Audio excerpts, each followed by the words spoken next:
Chapter 22. Anya. Anya didn't bother to guard Santiago for the rest of the school day. Instead, she left El Instituto. She knew it wasn't the smartest or most responsible choice, but she was so furious at Santiago that she couldn't stand to be around him, or any humans, for that matter, for the rest of the day. Needing to clear her mind and release some tension, she went back to La Hacienda for her katana and headed towards one of her favorite mountains, San Jose del Pacifico. Javier had taken her there whenever she first arrived at La Hacienda. He had told her when he was in turmoil, he would climb the mountain and hope that the answer to his problems was waiting for him at the top. And sometimes it was. Anya had enjoyed the few trips she had taken with Javier up the mountain. She had seen mountains in Romania and knew of vampires that used mountains to prey on hikers. It was the best way to kill humans without there being too many questions about their disappearance. But she hardly ever stepped out of the house back then. She had been too scared to live any sort of life that didn't involve waiting in fear for the next dose of physical pain. As she climbed, she thought about Santiago's words, and anger overtook her again, when her aunt's voice came to her mind. Half-breed or not, Anya, you're a vampire. It's important that you take pride in that and not engage with your human counterparts. She had failed miserably at heeding her aunt's warning. If her aunt were still alive, she would have died all over again witnessing the way Anya interacted with the Del Toros, especially Javier. Anya wasn't even sure how it happened, when exactly she began to rely on Javier as she did. She remembered her mindset when she first met Javier. She had lost everything, her family, her home. At 10 years old, she was an orphan. To Anya, Javier was like an angel who had come down from heaven. He had found her in her hour of need and offered her a new life in exchange for her loyalty and protection. Vampire pride or not, there was no way that Anya could have passed up his offer. So, she conveniently forgot her aunt's words. After all, if Javier had turned out to be a bad person, she could have killed him at any point.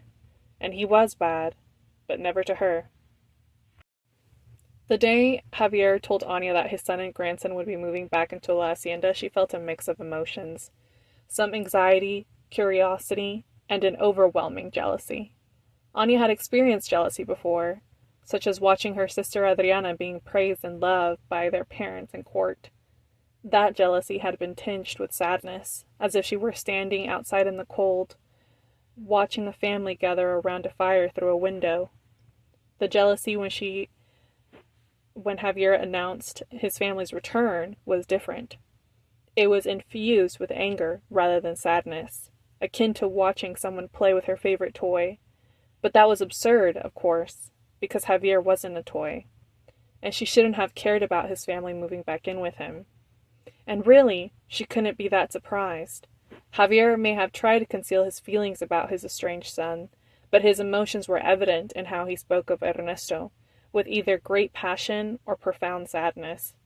Santiago, on the other hand, was more complex. Anya didn't believe Javier hated him, but she sensed the old man's struggle to separate Santiago from his mother, who he was a spitting image of. After all, Santiago was the primary reason Ernesto had left in the first place. In the end, Ernesto turned out to be very different from his father, with completely different beliefs and values. If Ernesto hadn't been such a striking replica of Javier, Anya wouldn't have believed they were father and son.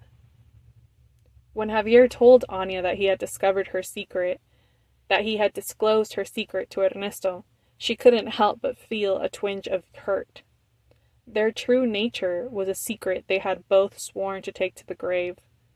No one at La Hacienda knew the truth, and whenever anyone got close, Javier would so swiftly dismiss them. When Anya asked if he thought it was wise to reveal her secret, Javier replied, "How are you ever going to protect him if he doesn't know?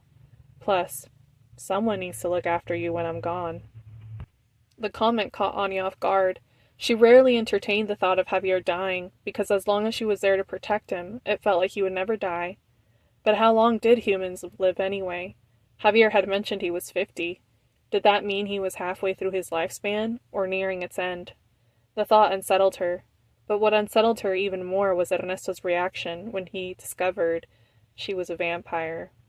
In those early days, she felt his eyes burning into the back of her head, and everything from her past that has been suppressed began to resurface. Memories flooded back: her old home, her family, the look of disgust in their eyes, the feeling of not belonging. The memories returned relentlessly, like the crashing waves of the ocean. His unmistakable hatred for her was the reason she had resolved to keep her distance from Santiago. She had failed in that resolve, just as she had failed again by not being honest with him. Now she regretted keeping the secret from him. She should have told him the truth as soon as Javier suggested it. Instead, she had woven a tale about being an elite assassin, currently working as a Del Toro's bodyguard. She wanted to curl up into a ball and disappear. Why had she done that? Why hadn't she simply told him the truth? Ernesto's cold eyes flashed through her mind. Because I don't want him to look at me like that, she thought. Anya sighed loudly as she finally reached the top of the mountain. She unsheathed her katana and took a deep breath, feeling the cool December air against her face. Closing her eyes, she began moving her body in a familiar rhythmic step, allowing the katana to become an extension of her arm. Despite her efforts to clear her mind, her aunt's voice crept inside, demanding to be heard. Do you know why your sister picks on you, Anya? Because she thinks you are more human than vampire. But I know that's not true. You are Anya Moldovan, from House Moldovan.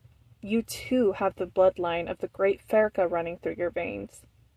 Anya ignored the voice and kept her elbows slightly bent as she raised the katana over her head. Remember, Anya, you are not human. You are a vampire. You are a vampire. Anya brought the katana down with a controlled swing.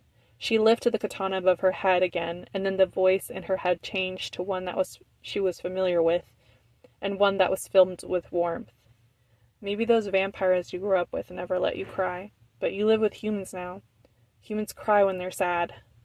She brought the katana down with both hands in another controlled swing. Then another voice. We should be friends. At Santiago's voice in her head, Anya opened her eyes. Finding herself staring at the unmoving trees, she sighed, feeling sudden clarity wash over her. She needed to tell Santiago the truth. If he ended up hating her for it, then that was something she would have to deal with. She couldn't continue living this double life, pretending to be something she wasn't, continuing to lie to him. Her aunt's voice creeped back into her head, as though attempting to seal the deal. Half-breed or not, you are a Moldovan, Anya. Carry yourself like one. That's right, she thought. I'm a vampire first and human second. No more lies, no more made-up stories, Anya resolved. She would let Santiago go to the party, let him have his fun, and then when the time was right, she would tell him the truth. She sheathed her katana, trying to push aside the sadness in her heart.